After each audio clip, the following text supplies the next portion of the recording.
추운 겨울철 손발이 차가워지는 수족냉증은 생각보다 고통스러운 질환입니다. 일상생활에 직접적인 불편함을 주기 때문인데요. 증상이 심한 분들의 경우 삶의 질이 크게 떨어지기도 합니다. 건강보험심사원에 따르면 우리나라 국민 10명 중 1명이 수족냉증을 경험한 적이 있다고 합니다. 이렇게 흔하게 발생하는 수족냉증은 단순히 추위를 많이 타서 생기는 질환일까요? 이번 영상에서는 수족냉증을 치료하고 예방하는데 직접적인 도움이 되는 방법을 알려드리겠습니다. 어떤 음식을 먹어야 하는지, 어떤 음식을 피해야 하는지부터 수족냉증을 완화하기 위한 생활 속 습관까지 자세히 짚어드리겠습니다. 이번 영상을 통해 올 겨울은 수족냉증 없이 보내시길 바라겠습니다. 당신의 건강한 삶을 응원하는 닥터실버. 구독과 좋아요 잊지 말아주세요. 48살 정모 씨는 겨울철이 두렵다고 하는데요. 추운 바깥은 물론이고 따뜻한 실내에서도 손발이 차가워서 생활이 어려울 정도입니다. 며칠 전부터는 손발에 통증까지 느껴져 병원을 찾았다고 합니다. 65세 김모 씨는 수족냉증을 오래 앓아왔는데요. 계절에 상관없이 손발에 냉기가 느껴질 정도라고 합니다. 이번 겨울에는 손발의 부종과 전신의 만성피로까지 찾아왔다고 하는데요.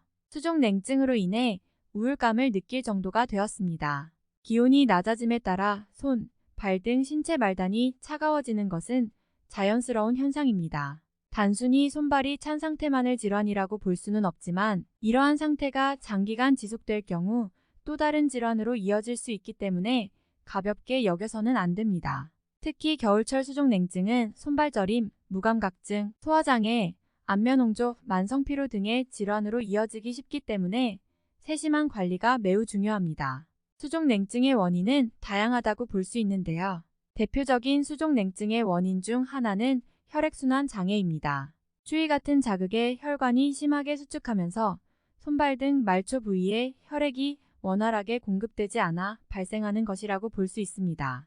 수족냉증은 젊은 층부터 노인에 이르기까지 전 연령에 걸쳐 나타나는데요.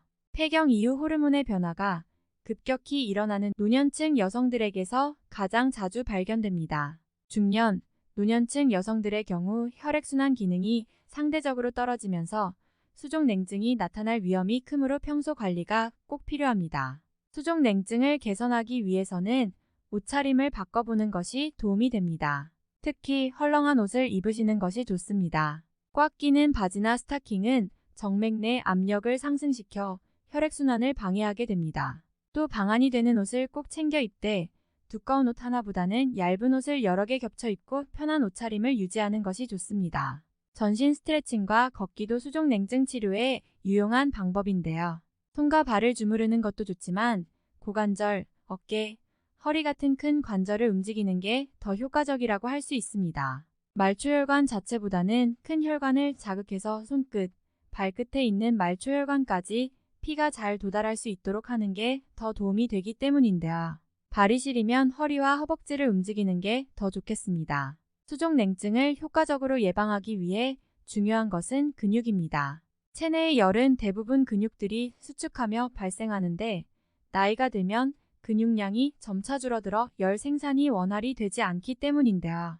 따라서 수족냉증을 개선하기 위해서는 겨울철이라도 꾸준한 운동을 통해 근력을 키우는 것을 추천합니다. 근육이 늘어날수록 체온을 유지하는 데 유리할 뿐만 아니라 척추와 관절도 튼튼히 지탱해주기 때문에 허리 디스크나 관절염 등 근골격계 질환 예방에도 도움이 됩니다. 운동은 하루 중 기온이 높은 낮 시간대에 걷기나 조깅, 자전거 타기를 하거나 실내에서 맨손 체조, 스트레칭 등을 통해 체력을 관리하는 것이 좋겠습니다.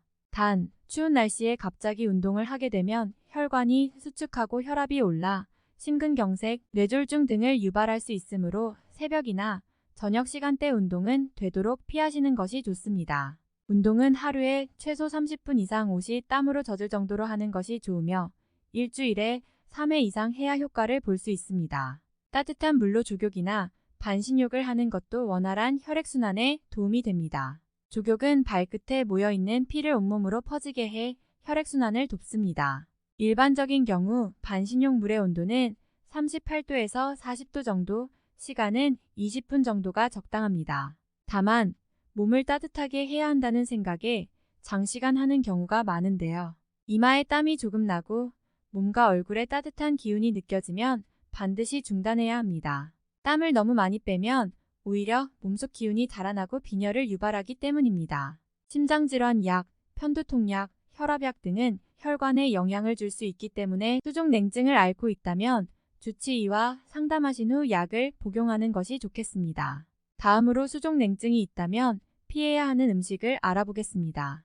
토마토나 오이 같은 차가운 성질을 가진 채소는 수족냉증에 좋지 않은 영향을 줄 수 있습니다. 또 설탕과 합성 감미료, 수분이 많은 음식, 버터나 마가린 등의 부드러운 음식, 스낵과자, 초콜릿 등도 냉성이 있는 음식인데요. 밀가루도 피하는 것이 좋습니다. 커피, 녹차, 주스, 우유도 몸을 차갑게 하는데요.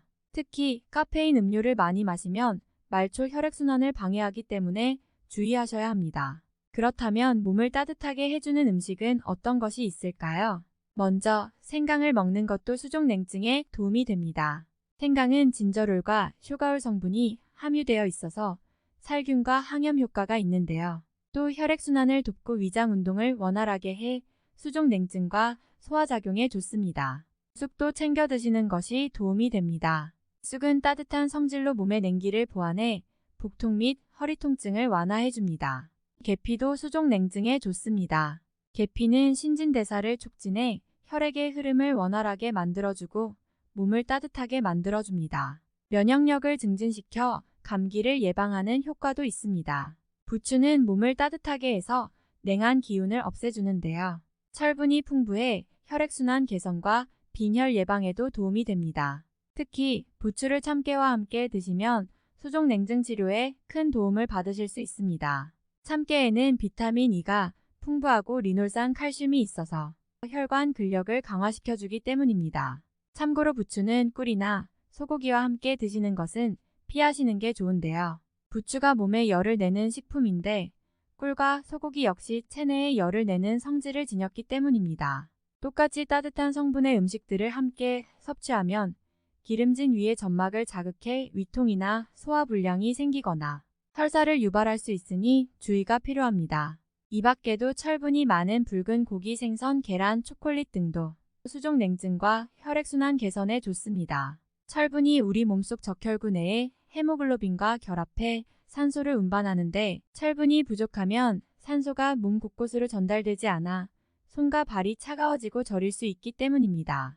참고로 매운 음식도 수족냉증 완화에 도움이 됩니다. 매운 음식을 먹으면 혈관이 일시적으로 확장돼 혈액순환이 활발해지는데요. 매운 음식에 꼭 들어가는 고추는 비타민 A와 C가 풍부해 혈관 건강을 강화하는 데도 좋습니다. 날씨가 추우니 수족냉증을 겪는 것이 당연하다는 생각으로 무시하고 넘어가는 경우가 많은데요.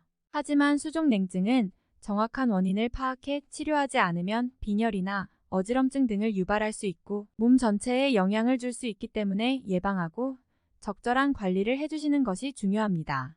특히 생활 속에서 실천할 수 있는 작은 습관들과 음식 섭취로도 개선할 수 있으니까요.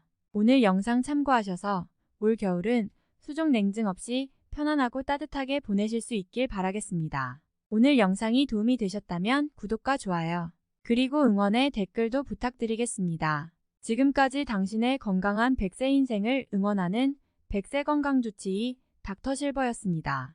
감사합니다.